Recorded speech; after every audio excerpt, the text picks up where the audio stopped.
You want to do some rapid fire? I think it's the perfect way to end this show. All right, let's do it. So, got a few interesting nuggets here to start things off. So, Mike Berardino, friend from the South Bend Tribune, talked with Notre Dame great Tim Brown this week. Brown had something interesting to say about something new with the Irish football program this year. Quote, they're doing something this year that they've never done before, where they are teaming the guys with veteran guys. End quote. Brown is going to be paired with Tobias Merriweather. He's going to be paired to mentor Tobias. So, what do you think about this new mentor program and what it could mean for a guy like Merriweather? Yeah, I think that this mentor program is a tremendous idea, especially considering the pedigree at which you're at. And I guess I'm surprised that that Notre Dame hasn't done this before, and I would be curious to know if they're doing it, if other colleges are doing it. And then to me, this just sounds like a big Marcus Freeman idea, right? Because it seems Absolutely. like he like as soon as I read that question, I was like, okay, Marcus Freeman definitely had his hands all over this, right? Like this was 100% his idea because his whole mission as a head coach is developing relationships, developing, the players, etc. And he knows that when these younger guys come into the school, there's a lot of pressure on them, right? Like you're a big time recruit, you have academic standards, you have the athletic standards that you need to live up to. And for someone like Tobias Merriweather, and not even Tobias Merriweather, it goes for kind of everyone of, these are all 3, 4, 5 recruits, star recruits. It's nice to have someone there that's been through it and has had to go through the struggles of what it means, particularly to play at Notre Dame, to have the spotlight on you, to have the expectations on you. And when you can have someone that's had the success, I think it's a great opportunity for someone like Tobias Merriweather.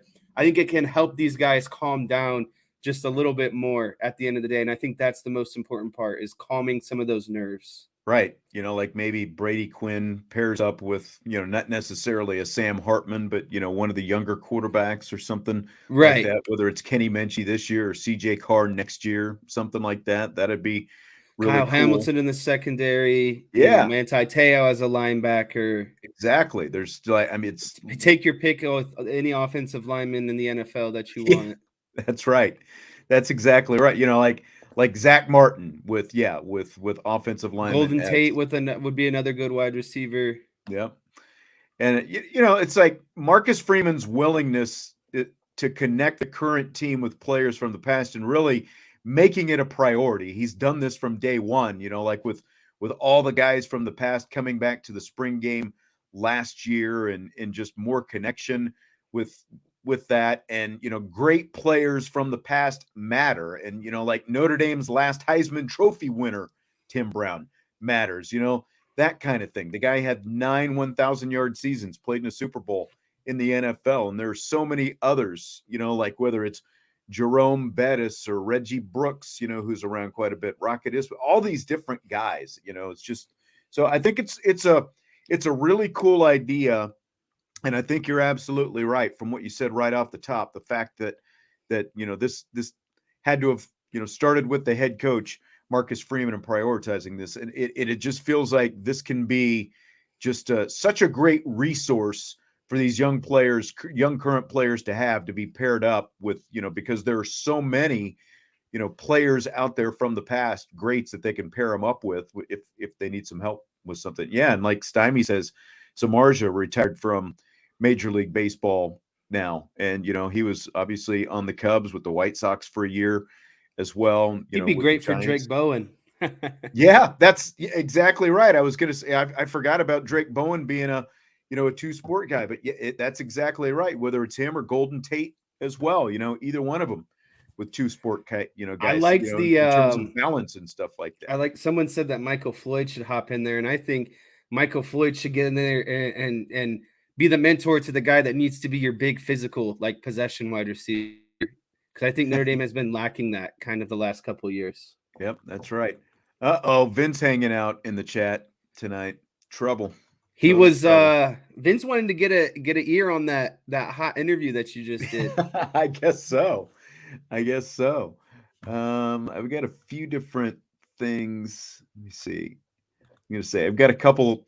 start up here. I guess I'll get to those a little bit later. Let's roll into the next question, though. Fill in the blank. It's blank that Notre Dame's 27-27 record against top 25 teams ranks 10th in the nation since 2010. For me, that is pretty on brand for who Notre Dame is, to be honest. And I'm not trying to offend anyone here. I think we've all watched Notre Dame football long enough. Notre Dame will handle, just about 10 to 15 in terms of ranking. And then I would say 1 through 10 is kind of where they struggle a little bit more, like they handle the games that they're probably supposed to and struggle in the games, like the very tip top, top tier games, whether that's a New Year's Six bowl game, whether that's, top 5 opponents. That's always been, Notre Dame's kind of kryptonite or the backbreaker is they don't necessarily win the high leverage games all the time. And I'm not saying that they lose all of them, but it seems like they more so take care of opponents 10 through 15 than they take care of opponents 1 through 10. And I think that's 27-27 is kind of like that perfect balance that shows that, in my opinion. Right.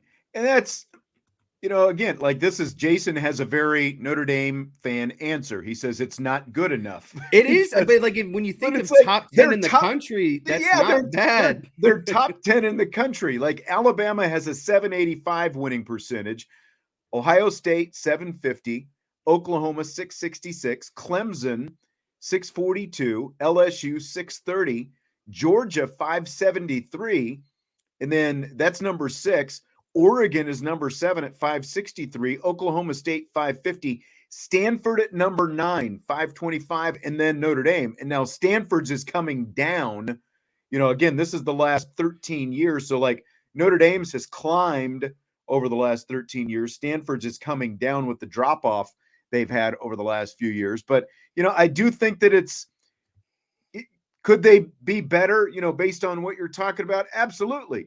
Don't forget, though, Clemson was number 1 in 2020. They were number 4 last year when Notre Dame beat them. So, you definitely like to see them beating some of these other teams at the top, the Alabamas, Ohio States, and Georgias, especially Ohio State this year, obviously. But who's not on the list?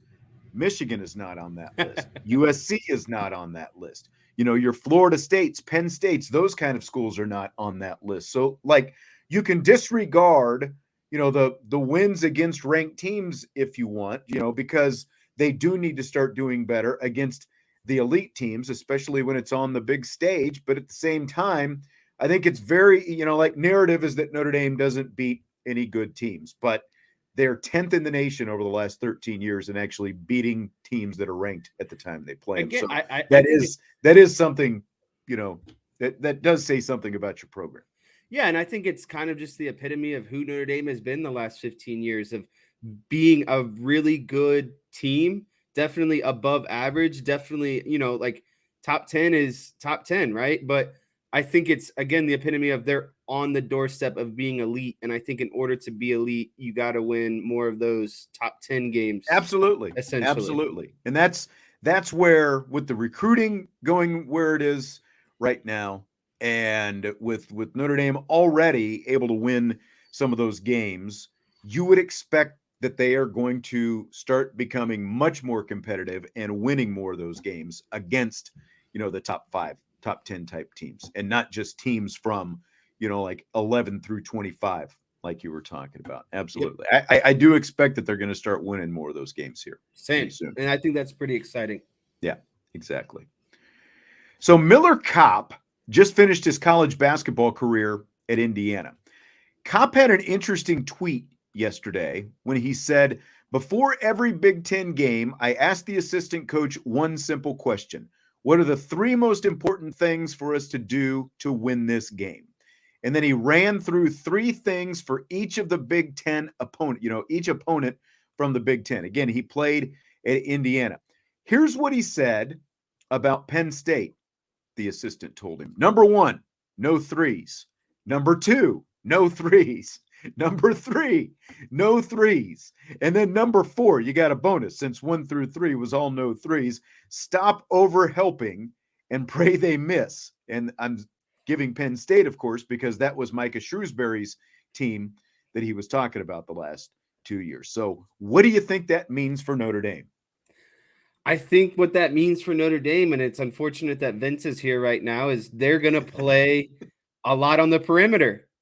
There's not going to be a huge emphasis of being, having a cog down low that you're just feeding all the time and working inside out. It's going to be working inside and maybe have a guy down there to catch rebounds for all the shots that you're going to be putting up. And I don't necessarily dislike that. I think that with the athleticism that Shrewsberry is getting in, like, I don't mind if you're going to take a lot of shots, but get back in transition and play really good defense. And you got to be able to do it. That's the thing. And Vince is booing right now. And I'm sorry, Vince. I'm sorry, 80-year-old Vince. But the game of basketball is played behind the 3-point line now. It doesn't matter. Like, he wanted to knock Mike Bray all the time for all the offensively. I don't think it's going to look a ton different. Where it's going to look the most different. And Micah Shrewsberry told us this last week. We're going to come at you and we're going to fight you. That's what Micah Shrewsberry said. It's going to look different on the defensive side of the ball. And that should make Vince and a lot of other people happy.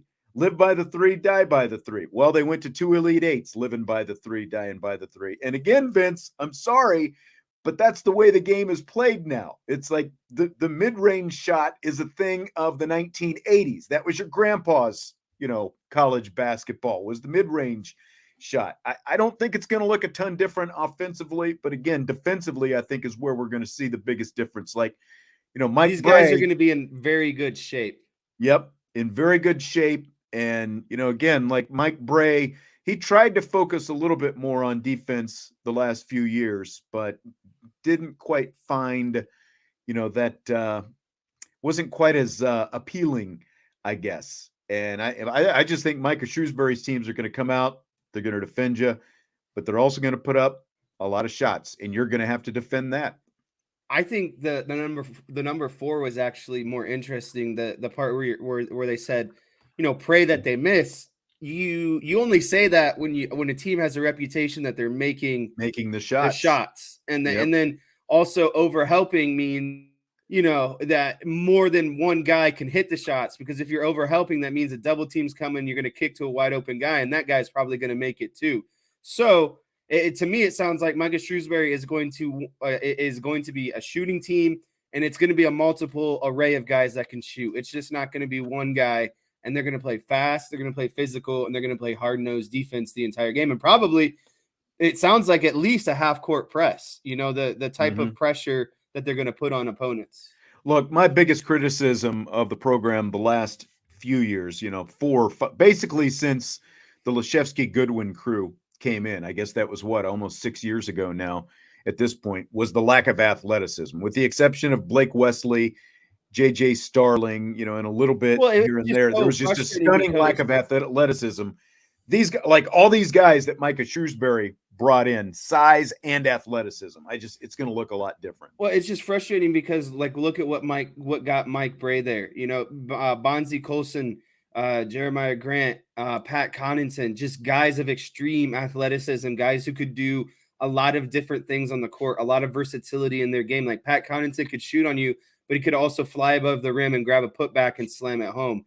Who was it Vastoria, the babyface killer? Like, he could also had sneaky athleticism. It just felt like none of these guys the last 4 or 5 years had that athleticism, and they could really only do one thing. They weren't versatile enough. And I think that's the big difference you're going to see in Shrewsberry. Yeah, you're going to see a lot more two-way type stuff. Decaf 18 asks if it'll be run and gun. I don't know necessarily run and gun, but again, they're going to shoot the ball, and I think the signature of this team, especially this year, with as young and as relatively inexperienced as they're going to be, is going to be, the defensive effort that I think you're going to see. It sounds like night in and night out. Speaking of Notre Dame hoops, fill in the blank. It's blank that according to College Hoops Today, they're going to play a home-and-home series against Georgetown, beginning with the 2024-25 season. It's electric that they're going to play an opponent like Georgetown. They haven't played Georgetown, obviously, since their days in the Big East. And I feel like that is a very, not that, it was some classic matchup every time Notre Dame and Georgetown played each other in the Big East, but like that's a solid basketball matchup. And Georgetown is always a reputable school when it comes to college basketball. And so when you add another quality opponent, listen, Shrewsberry's got to add those opponents and get some strong out of conference games in there to help bolster, the resume. He's got to go through the ACC gauntlet every year of North Carolina, Duke, et cetera. When you have to play a tough conference schedule, it's nice to also have, at least a very good, again, out of conference opponent to put on the schedule that will help you, in the long run come March when you're trying to get into the tournament. Yeah, I think it's great because, as you said, it's been since the Big East days. They haven't played since 2013. They obviously used to play all the time back in the old Big East days. And now you got two new head coaches, Micah Shrewsberry showing up here at Notre Dame. You got Ed Cooley, of course, who was at Providence, going to Georgetown, and they hooked it up. And I think it's a nice non-conference type game. Like to me, especially the fact that it's home and home, it's much more appealing than some of the other opponents that we see come in here. Yeah, and it's like Mike Brady had them playing against some of these weaker schools, and then they'd struggle against them, and it's like this is a lose-lose ultimately for Notre Dame. Right, and especially that does not help you when the ACC has been down the way it's been the last couple of years. Right. You need to both test yourself and you need to you build your non-conference as well, because it's just you haven't had some of these ACC schools to prop you up the way they did in the early days of Notre Dame basically joining up with the conference. It's been a lot different the last couple of years, a lot more parity. Irish Chi-Town brought up a good point, and it's funny that Vince is in here. Notre Dame might not be the best team, which we know they're not going to be one of the best teams, but they're going to be a very good conditioned team, and I think a team that brings a lot of effort. And it's funny because that's basically what Vince told us in our freshman football year. We weren't going to be the best team, but damn it, we were going to be conditioned. And I'll tell you what, that was probably the best shape I was ever in my life, because Vince and Jory would love, they would sit there and laugh and watch us all run and suffer together. But hey, we never got tired. I could play both ways, so it worked out. Is that Coach Vince or Coach Taylor that you're talking about there? Coach Vince. I'm in season 5, the final Friday Night Lights season of the rewatch right now. We got about half the season to go, so see what happens. This is the Lions have gotten good in year 2 under Coach Taylor, so rewatch continues. Lindy's magazine had a curious quote from an anonymous SEC coach about the new pairing of Texas A&M head coach Jimbo Fisher and his new offensive coordinator Bobby Petrino. Here's what the anonymous SEC coach had to say. The Jimbo Fisher-Bobby Petrino marriage sounds like a Nightmare on Elm Street scenario, doesn't it? I know them both, and they're both single-minded, the coach said. It'll be interesting to see if Jimbo will keep his butt out of the way. Petrino is not a feel-good Mr. Happy type of guy, but he's a great offensive mind. So what do you think about how this is going to work down there at Texas A&M? I think Texas A&M is either going to go down burning in flames in a year or two, or they're going to completely flip it around and win the SEC in a year or two. I don't think there's really a middle ground. I think that it's extreme low or extreme high. And I think that, the quote from this magazine, I think is pretty spot on. I think Jimbo Fisher and Bobby Petrino, definitely Bobby Petrino, they're like two alphas in a room, right? Like they're not really guys who sit back and listen to what other people have to say. They're going to do it their way. And if you tell them to do something different, they're probably going to tell you to go get lost, right? And I think that's what's going to be the biggest struggle with Jimbo Fisher, is just biting his tongue and letting his offensive coordinator be an offensive coordinator. Yeah, and that's it's one thing if it's a young offensive coordinator, but it's Bobby Petrino. He's been around the block for a long time. Like he could be the head coach technically of Texas A&M. If he had a Tommy Reese in there, it would be one thing.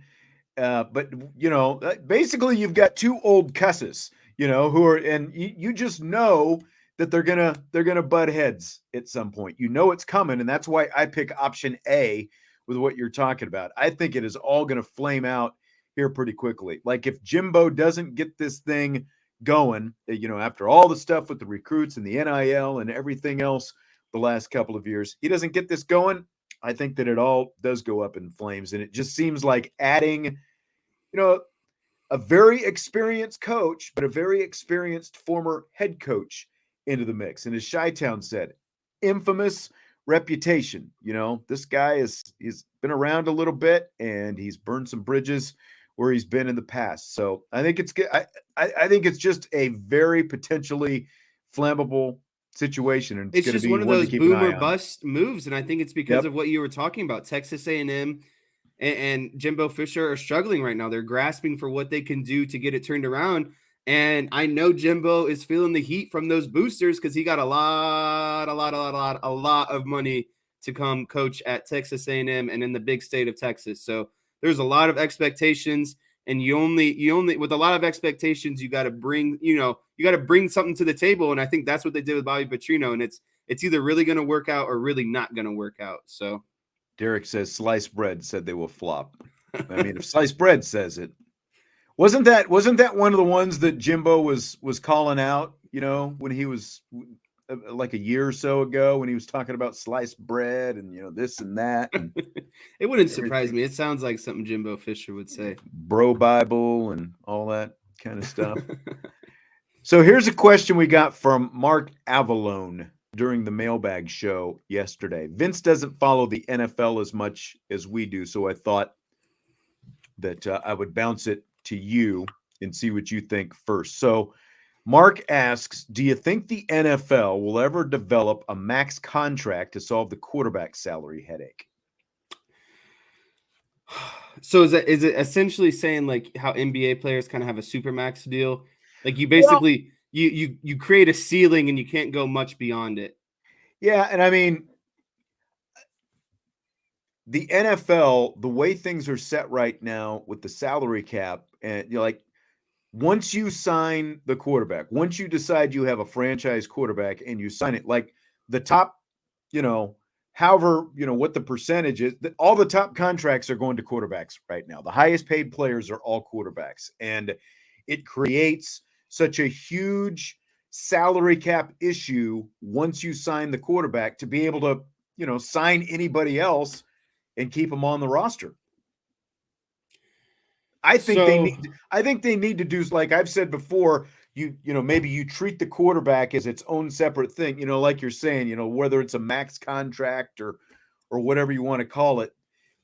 They need to find, some way to rework this so that you can afford to both keep the franchise quarterback and be able, to put a competitive rest of your roster on the field. So here's my thoughts. I think that long story short, I don't think that it'll ever change, unfortunately. I think that it would benefit NFL teams if they did do something like we're talking about. And quite honestly, I understand that the quarterback right now is obviously the most important position. And look at Patrick Mahomes, essentially. With no Patrick Mahomes, do we really think the Chiefs have this window that they've been on? The Super Bowls, etc., the Super Bowl appearances, all of the success. My answer would be no, but I live more in the Tom Brady philosophy. I think if you really want to be great and you want the rest of your team to be great, then there's no reason for you to like that money. You should be open to not taking as every penny as possible and redistributing that wealth to the rest of your team. Jason agrees with you, but at the end of the day, part of the reason that he ended up getting out of New England, one was, I think, he had been married to Bill Belichick for too long, but two was he had never had the big payday. And so he went out and he took the big payday from the Buccaneers, obviously, and he ended up winning a Super Bowl with them. But what happened in years 2 and 3 in Tampa? They got steadily worse every year. My only counter to what you're saying about him taking the discounts in New England is it helps when you have a supermodel wife who is making, $20 to $30 million a year herself. Most other quarterbacks don't have that luxury unless maybe you're Russell Wilson. Like it's those two. It's a very short list of quarterbacks who are willing to do that, and it's a lot easier to take those discounts to let your team continue, to do what we're talking about, field competitive teams throughout the rest of the roster, because you have a wife, a spouse who is making multi-millions herself. Yeah, and I get that too, but at the end of the day, you got to look at the quarterback position. It's the most popular position in the whole sport. I think that outside of a contract, these guys can still get things done because of their appearance, their face, and everything else. So it's like these guys can get brand deals and commercial deals and etc. too, to kind of get some of that extra money outside of an NFL contract. But I do think that the NFL can't sustain the rate that it's going with these NFL contracts. Like it can't keep going up. And that's the thing is, everyone gets all up in arms when a quarterback gets a new deal. But listen, it's just the time of when their contract expires and what the market value is. And that's right. ultimately what the issue is the market value is just too high, and the ceiling just keeps getting raised year after year after year. Derek Carr and Kirk Cousins were both the highest paid players in the NFL at one point when they signed their new contracts. And then as it's every time a quarterback signs a deal, the next one is going to get more. That's just the way it works. But again, that's what they've got to do something to change the structure of what they're doing. Quinn asks if this is a Foo Fighters shirt. It is. This is the original Foo Fighters logo that I've got on here tonight. By the way, someone asked last night, I think they said it was something to the effect of someone paid $8,000 for a pair of Taylor Swift concert tickets. Oh, who boy. is there not that you would necessarily pay $8,000, but who would you pay the most to go see? Like say it's $500 a ticket in that ballpark. Is there an act that you would pay to see that much? Yeah, so I would go see. I'm a huge. John says Motley Crue. See, this is the issue. This group of people is more of a little older school. I'm more of a new school. You're saying more classic guy. rock. Yeah. Yeah, I enjoy the classic rock. Like if I had to go to a concert, how about this? If I had to do it, I'll do an old and a past, because you used to play a lot of music when we were driving around. And so like right. I don't dislike classic rock music. I just don't listen to it as much. And I don't know the names and the songs, but like if you put it on, I'm like, okay, yeah, like I like this. Uh-huh. I'd love to go to a Guns N' Roses concert like back in the day. That would be pretty fun. Yeah. They're going to be at Wrigley Field here, and like within, if you're interested, I didn't know that. They are. I might have to check that date because I haven't been able to get anyone interested in going. So Decaf beat me to the punch on the current. It's not the Backstreet Boys. It's I'd like to see a Drake concert. I think that would be my current music if I had to go with. That's who I'm really into in terms of hip hop, rap, etc. I've always been a huge Drake fan. So if he did like a joint concert with like another artist that I would like, I think that would be where I would spend my top dollar. Okay. I didn't realize. Also, did you see this weekend in Cincinnati? I got sent this because I'm actually leaving for Cincinnati after our show today. Taylor Swift is in Cincinnati this weekend. There's a Reds game sold out in Cincinnati this weekend. There's a FCC Cincinnati game sold out in Cincinnati this weekend, and they're the league leader in the MLS right now. And it's 4th of July weekend in Cincinnati. So what I'm saying is I am just entering a pool of just craziness down in Cincinnati this weekend. So when you said Taylor Swift, that's what made me think of it, because she sold out in two shows this weekend. DJ says Motley Crue is a great live show. It's been more than 30 years, but I saw them when I was in Germany as well. Didn't get down in the mosh pit like I was talking about last night with Living Color and REM, but did see REM at a bigger, or not REM, but Motley Crue at a bigger arena. What was the other one that I saw? Derek said, Derek says, Jesse, the question was musician, not performer. Drake is disqualified. Derek, Woo! we get into a lot of arguments, but Guns we blazing. can look at all the top 100 boards and the most number one singles of like the last 20 years. Bring up the stats. I'm a stats guy. Quinn also says $200 for that hat. Are you I would willing? flip a pretty good profit on it, but this is like a one of one hat for me. I don't think I'd ever let it go. Not going to give it up. I think I would pass it down generations. Quinn also said he saw Foo Fighters at Wrigley in 2018. Great show. I wanted to see that. I want to say that might have been during the football season already, and so didn't make it to Wrigley. But I did see him for the first time in Indianapolis. I think that same year, probably that same tour, if I remember right.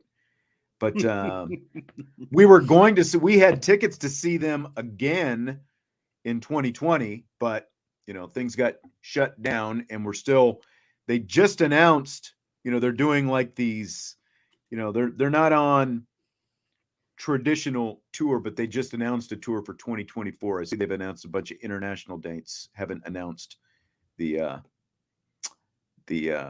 dates over here in the US just yet for next year. So looking forward to that. Hopefully it works well. It was it July? Okay. Well, I think it's probably just because we ended up seeing him in Indy. Still a good show. I like that last comment by DJ Armageddon. A little too soon, but I chuckled. If I were to pay Titan Submersible money to ever see my band, it would be Hendrix and the Experience or Zeppelin. Well, okay. All right. Well, that's going to do it for tonight. Good stuff, Jess. And of course, thanks to Mark Heim, who joined us earlier from AL.com. Some good information from him about Tommy Rees, Tyler Buckner, and Alabama as well. And of course, if you jumped in late, you can go back. You can still watch it. You can listen to it wherever you happen to be. But hit that like button if you would on your way out tonight. You said you're going to be in Cincinnati, Jess. So are you still with Vince and I tomorrow night? Packing up the gear. I'll be there. All right. Sounds good.